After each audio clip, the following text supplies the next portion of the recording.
Assalamualaikum warahmatullahi wabarakatuh. Selamat pagi. Kami dari kelompok 6 over A akan menjelaskan tentang sistem respirasi. Perkenalkan, nama saya Desbio Qadaria dengan NIM 20061263526. Selanjutnya saya mempersilahkan teman-teman saya untuk memperkenalkan diri. Perkenalkan, nama saya Adelia Davina Nindita dengan NIM 200612435335. Selanjutnya, Perkenalkan, saya Irva Dwi Puspitasari dengan NIM 200612635240. Perkenalkan, saya Gitania Fasya Zahra dengan NIM 200612635205.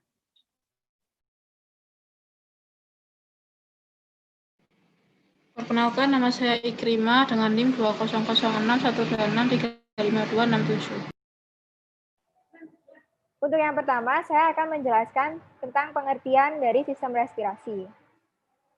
Pengertian dari sistem respirasi adalah sistem pernafasan manusia yang terdiri dari rangkaian organ yang digunakan untuk proses menghirup oksigen dan mengeluarkan karbon dioksida.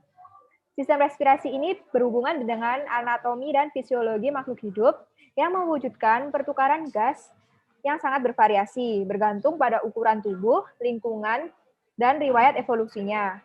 Pada makhluk darat seperti manusia, pertukaran gas ini berlangsung pada paru-paru dan terjadi di alveolus atau kantong udara pada paru-paru. Bisa di next. Selanjutnya, saya akan menjelaskan tentang fungsi dari sistem respirasi. Fungsi dari sistem respirasi yang pertama yaitu membantu mengirimkan oksigen ke sel-sel di seluruh tubuh. Yang kedua, membantu untuk mencium sesuatu dan berbicara. Yang ketiga, menjaga tingkat kelembapan tubuh. Yang keempat, melindungi saluran udara dari benda-benda asing dan zat berbahaya. Yang kelima, membantu pembuangan limbah dari tubuh berupa gas karbon dioksida. Next. Selanjutnya ada organ-organ respirasi. Yang pertama ada rongga hidung, yang kedua ada rongga mulut, yang ketiga ada laring, yang keempat ada trakea, yang kelima ada bronkus, yang keenam ada bronkiolus, yang ketujuh ada alveolus, dan yang kedelapan ada tulang rusuk. Untuk penjelasannya akan dilanjutkan oleh rekan saya.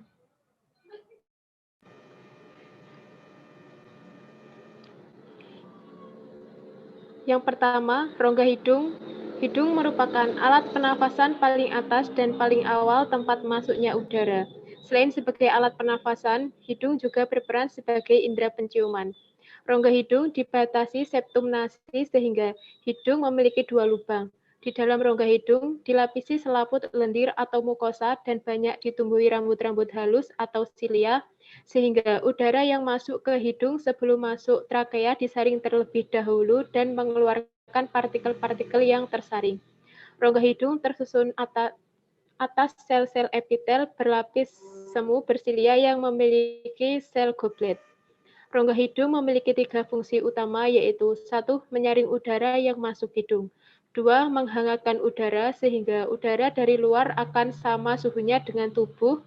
3. Melembabkan udara. Yang kedua, faring. Setelah melewati rongga hidung, udara akan masuk ke faring. Faring merupakan saluran penghubung antara rongga hidung dan tenggorokan dengan panjang kurang lebih 12,5 sampai 13 cm. Faring terdiri atas 3 bagian, yakni saluran pernafasan atau nasofaring pada bagian depan, saluran pencernaan orofaring pada bagian belakang, dan pertemuan antara sistem pernafasan dan sistem pencernaan laring ofaring pada bagian paling akhir faring. Faring merupakan pertemuan antara saluran pernafasan dan saluran pencernaan. Yang ketiga, pangkal tenggorokan atau laring. Setelah melewati faring, udara akan menuju laring. Laring sering disebut sebagai kotak suara karena di dalamnya terdapat pita suara. Laring merupakan suatu saluran yang dikelilingi oleh 9 tulang rawan. Salah satu dari 9 tulang rawan tersebut adalah tulang rawan tiroid yang berbentuk menyerupai perisai. Yang keempat, batang tenggorokan atau trakea. Trakea atau batang tenggorokan merupakan pipa yang panjangnya kira-kira 9 cm. Trakea tersusun atas 16 sampai 20 cincin-cincin tulang rawan yang berbentuk C. Cincin-cincin tulang rawan ini di bagian belakangnya tidak tersambung, yaitu di tempat trakea menempel pada esofagus. Trakea dilapisi oleh selaput lendir yang dihasilkan oleh epitelium bersilia. Dan di paru-paru, trakea ini bercabang dua membentuk bronkus. Kelima, bronkus. Bronkus merupakan cabang batang tenggorokan yang jumlahnya sepasang. Yang satu menuju ke paru-paru kanan dan yang satu lagi menuju ke paru-paru kiri. Tempat percabangan ini disebut bifurkase. Bronkus mempunyai struktur serupa dengan trakea dan dilapisi oleh jenis sel yang sama. Yang terakhir adalah paru-paru atau pulmo. Paru-paru adalah alat pernafasan yang terletak di dalam rongga dada dan di atas diafragma. Diafragma adalah sekar rongga badan yang membatasi rongga dada dan rongga perut. Paru-paru dilapisi oleh dua selaput atau membran serosa rangkap yang disebut pleura. Selaput bagian dalam yang langsung menyelaputi paru-paru disebut pleura dalam atau pleura visceralis, dan selaput yang menyelaputi rongga dada yang bersebelahan dengan tulang rusuk disebut pleura luar atau pleura parietalis. Di antara kedua lapisan pleura itu terdapat eksudat yang meminyaki permukaannya sehingga mencegah terjadinya gesekan antara paru-paru dan dinding dada yang bergerak saat bernafas. Paru-paru terdiri dari dua bagian, yaitu paru-paru kiri dan paru-paru kanan. Paru-paru kiri terdiri dari dua gelambir, sedangkan paru-paru kanan terdiri dari 3 gelambir. Next. Mekanisme pernapasan dada dan perut. Dalam pernapasan terjadi proses inspirasi dan ekspirasi. Berdasarkan otot yang berperan aktif pada proses pernapasan, pernafasan pada manusia dapat dibedakan menjadi dua, yaitu pernafasan dada dan pernafasan perut. Selanjutnya akan dijelaskan dengan rekan saya. Yang pertama ada pernafasan dada. Di sini untuk bagian inspirasinya, otot interkostalis berkontraksi, tulang rusuk terangkat, rongga dada membesar, tekanan udara dalam dada menurun, paru-paru mengembang, dan tekanan udara dalam paru-paru lebih rendah daripada tekanan luar, sehingga udara masuk ke paru-paru. Untuk ekspirasinya, otot interkostalis berelaksasi, tulang rusuk turun, rongga dada mengecil, tekanan udara dalam torak meningkat, paru-paru mengempis, dan tekanan udara dalam paru-paru lebih tinggi dibandingkan dengan tekanan udara di luar, sehingga udara keluar dari paru-paru. Next. Yang kedua, ada pernafasan perut. Di sini inspirasinya, otot diafragma berkontraksi, diafragma menjadi datar, rongga dada membesar, paru-paru mengembang, tekanan udara dalam paru-paru lebih rendah daripada tekanan udara di luar, sehingga udara masuk ke paru-paru.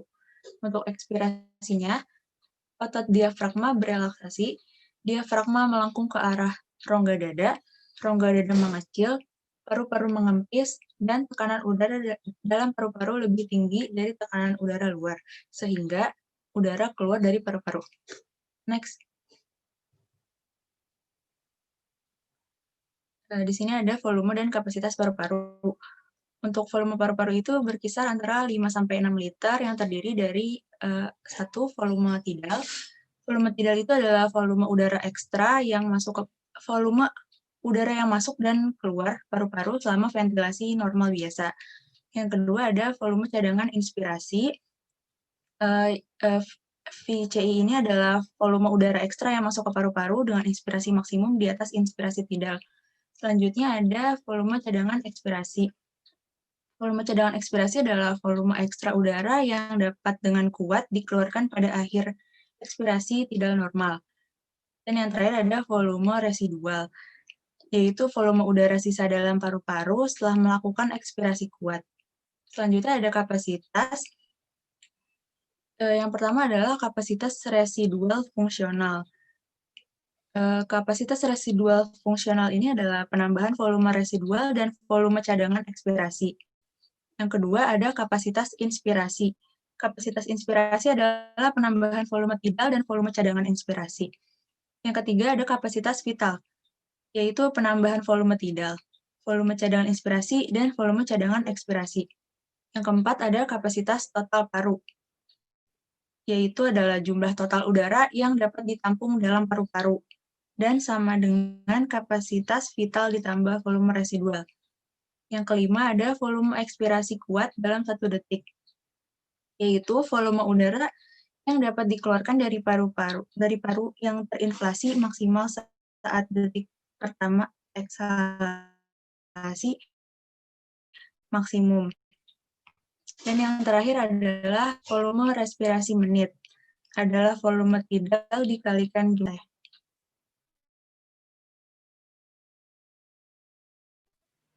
Oke, selanjutnya di sini karbon dioksida. Sebelumnya, pertukaran oksigen dan karbon dioksida di tubuh. Pertukaran oksigen dan karbon dioksida itu terjadi melalui proses molekul secara bebas melalui membran sel dan konsentrasi tinggi dari konsentrasi tinggi ke konsentrasi rendah. Next. Menjelaskan tentang proses pertukarannya. Yang pertama, itu oksigen masuk ke dalam tubuh melalui proses inspirasi dari rongga hidung sampai ke alveolus. Di alveolus, oksigen mengalami difusi ke kapiler arteri pori-pori. Masuknya oksigen dari luar menyebabkan tekanan parsial oksigen di alveolus lebih tinggi dibandingkan dengan parsial oksigen di paru. Hal itu terjadi karena difusi itu selalu terjadi dari daerah yang bertekanan parsial tinggi ke daerah yang bertekanan parsial rendah. Selanjutnya, oksigen di kapiler arteri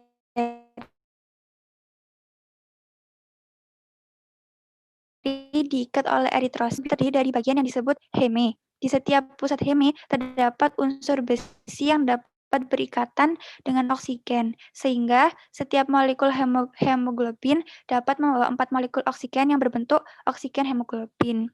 Reaksi antara hemoglobin dan oksigen berlangsung secara reversibel atau bolak-balik.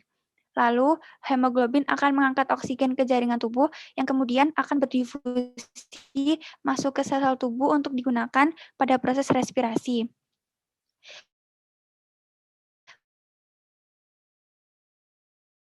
Proses difusi ini terjadi karena tekanan tubuh. Makin banyak oksigen yang digunakan sel tubuh, maka semakin banyak juga karbon dioksida yang terbentuk pada proses respirasi. Karena semakin banyak karbon dioksida yang terbentuk pada proses respirasi, hal tersebut menyebabkan tekanan parsial pada karbon dioksida dalam sel tubuh lebih tinggi dibandingkan tekanan parsial karbon dioksida dalam kapiler vena. Karena tekanannya lebih tinggi, itu menyebabkan karbon dioksida dapat berdifusi dari sel-sel tubuh ke dalam kapiler vena, yang kemudian akan dibawa oleh eritrosit menuju ke paru-paru. Di paru-paru terjadi difusi karbon dioksida dari kapiler menuju alveolus. Proses tersebut terjadi karena tekanan parsial karbon dioksida pada kapiler vena lebih tinggi daripada tekanan parsial karbon dioksida dalam alveolus. Sehingga akhirnya dapat dikeluarkan dari tubuh melalui proses ekspirasi. Karbon dioksida yang ada di eritrosit tadi akan bereaksi dengan air membentuk asam karbonat. Karena dibentuknya asam karbonat tadi, pH darah yang bersifat asam dapat melepaskan banyak oksigen ke dalam sel-sel tubuh atau jaringan tubuh yang memerlukannya. Selanjutnya akan disampaikan oleh rekan saya.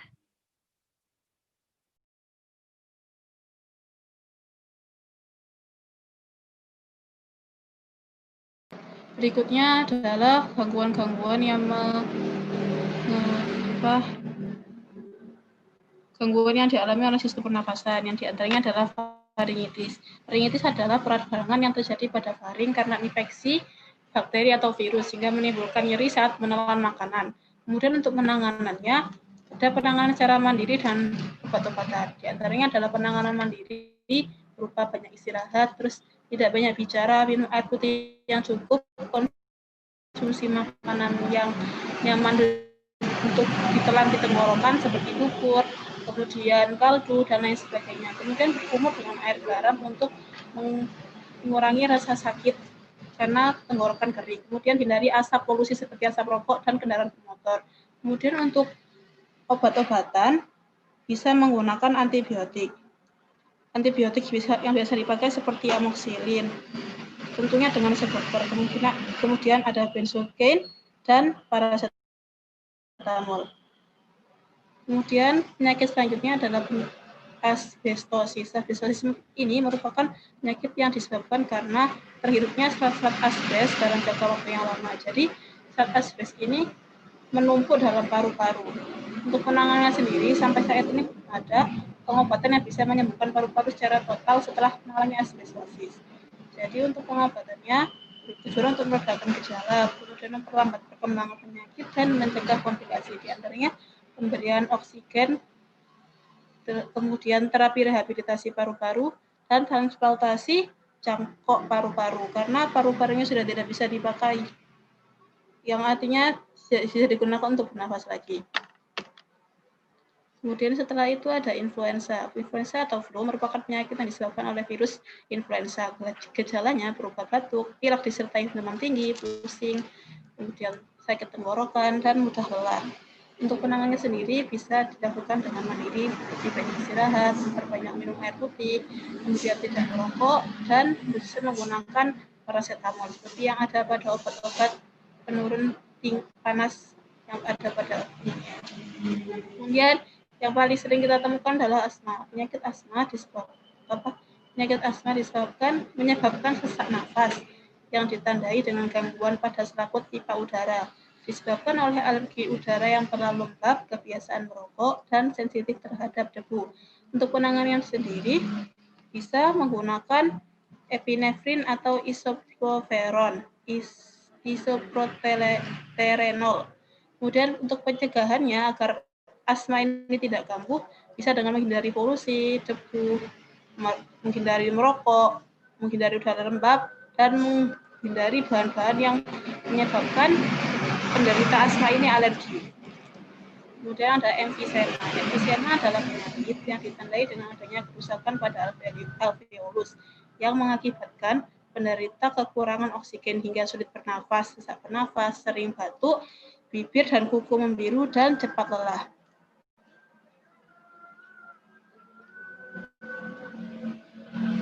Kemudian untuk penanganannya sendiri, bagi perokok disarankan untuk berhenti merokok.